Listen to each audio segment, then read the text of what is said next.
Hi, everybody. I hit my nephew with my car purposely. And not only was it not wrong at all, I should get an award for doing it because it was the morally right thing to do in that situation. And Jesus Christ himself would have done it if he had been there. And by the end of this video, I guarantee you that you will agree with me so strongly that you would be willing to get it tattooed on your body permanently. So I have a lot of guns in my house. And this morning I woke up and went into my gun room and I saw a gun-shaped outline where one of my guns used to be. So I tried to retrace my steps and think about where the last place I saw it was.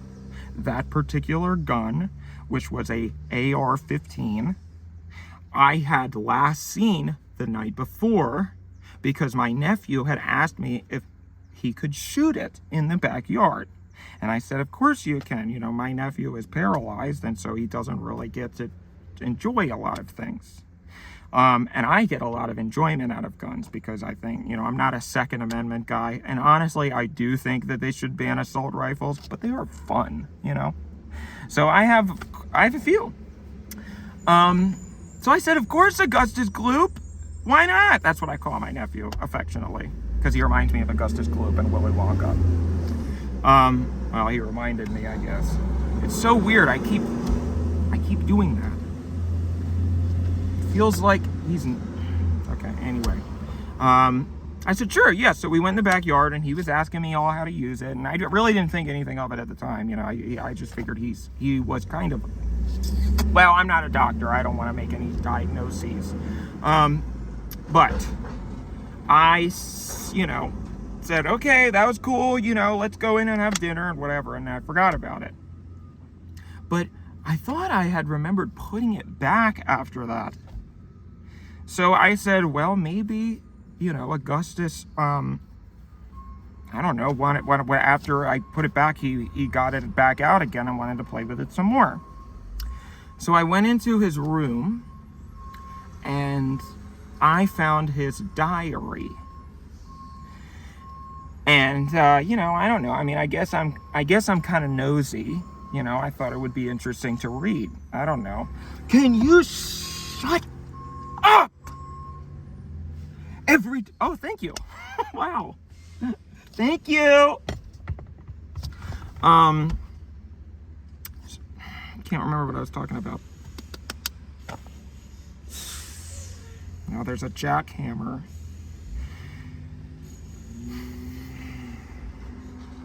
I thought it would be interesting to read his diary because I'm nosy. So I opened it up. Okay, I'm gonna shut my windows because I can't, and it's gonna get really hot in here, but that'll just motivate me to finish this. That'll just motivate.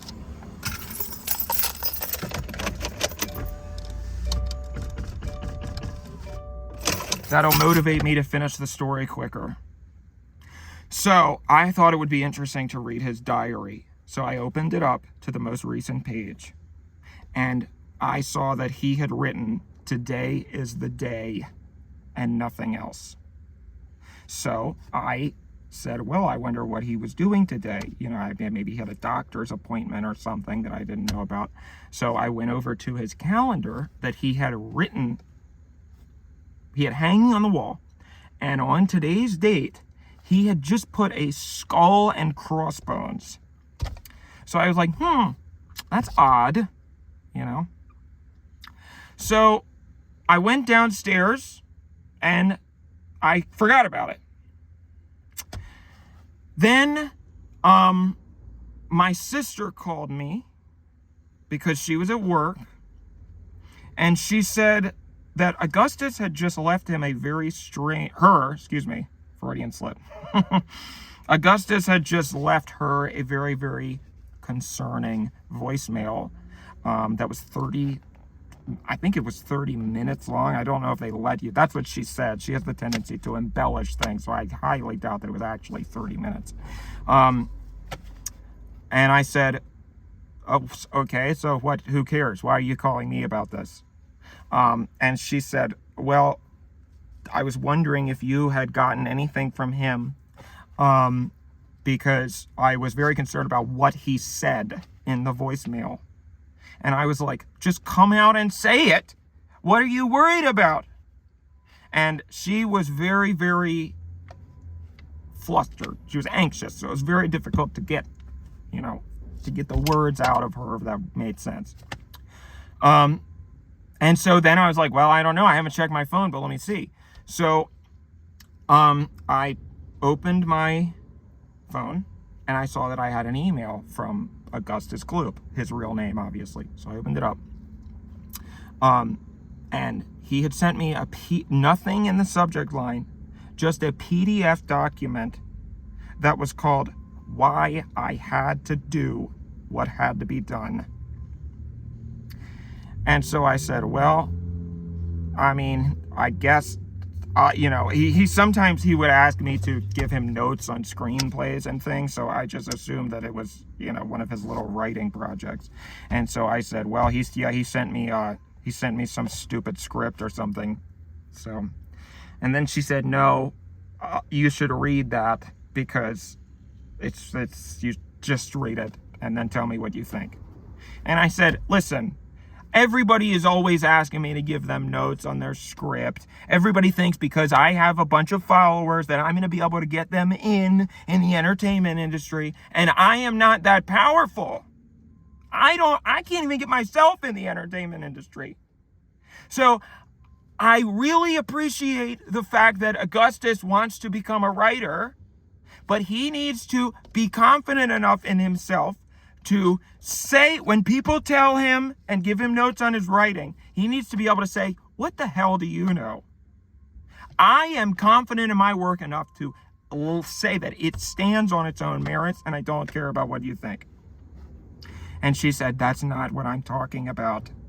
Read the document. So I opened it up and it was very badly written. Let's just get that out of the way right now. So he was definitely not, I said, I've got quite a few notes for him right off the bat. And I started to get annoyed and I said, I don't understand what you're trying to get at here. Can you just tell me what your point is? And she said, I think that he is going to do something. And I said, well, finally, right? He's been sitting on his ass for the past 3 months, however long it's been since the accident. Finally, he's getting up off his lazy rump and he's actually going to be proactive and do something. And she said, no, he is going to, can I say it on here? Shoot up the school. And then I was like, because I put it all together, the gun, the diary, the calendar, and I said, oh my God. So I got in my car and I raced over to his high school. And I was speeding through red lights, speeding through stop signs, because all the pieces came together. There were so many times that, he had asked me questions about the gun. He had asked me questions about existentialism and, why is death wrong and all of these things. And I had seen his laptop a few times and he had been visiting the dark net and posting on 4chan. And at first I just thought he was a loser, which I guess he was, and that was still true. But now I was putting all the pieces together and I was like, oh my God. So I was racing over there, and the next part happened very, very quickly because I saw that he was wheeling down I came to the school and I saw that he was wheeling up towards the door, and I immediately know what I had to do. I floored it and I plowed straight into him going 45 miles an hour. And then I skirt out of the way. I was pretty good. I played a lot of Grand Theft Auto, and I have the steering wheel attachment, so I had always been hoping that one day I would be able to not hoping that I would hit my nephew with my car, but I just always, I don't know, I'm a good driver, I think. because I also like to take my Subaru out into the mountain roads sometimes, and so I've gotten really good at going. But my point is, I skirted right out of the way. And of course everybody heard the commotion, so they came outside and they were like, what the hell just happened? And people were screaming, you know, because Augustus and all of his wheelchair parts had been scattered all across the parking lot. And so everybody was like, oh my gosh, what's going on? And I said, you people need to get on your knees and thank me and kiss my feet, because I think I just saved all of your lives. And I called the police and I said, hello, I just did your jobs for you. You're welcome. Come down to, I don't want to say the name of the school, but come down to this school and congratulate me. So police took at least 30 minutes to get there. And by that point I had gotten bored, so I just went home. And my sister was there frantic, you know, running around, pulling her hair out. And she was like, what happened? What's going on? And she had seen that when my car pulled back into the driving park, it's getting hot in here. I'm starting to go a little cuckoo. There was a big dent in it with a big streak of red. So I said, I took care of it, like I always do, for you and him and for this family. I did what I had to do.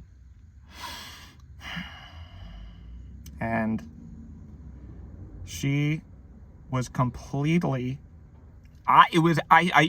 she could not even get 2 words out of her mouth, basically. So I went upstairs and I took a nap, because I always take a nap around 2 p.m. Otherwise I get very cranky. For some reason, it's like when you get a nap, the first time you ever take a nap at 2 p.m., you're basically setting yourself up to take a nap at 2 p.m. for the next 2 years. And then if you don't want to do it, you got to break the cycle and not take a nap for 2 days, which feels like you're withdrawing from heroin. So I'd be able to take a nap in any situation, I think, because I'm on a medication which affects my mental, you know, it makes me tired, basically. And I don't think it really works very well anyway, because it just makes, I don't know, it's just a whole conversation I'll have to have with my doctor, I think. But anyway, eventually, I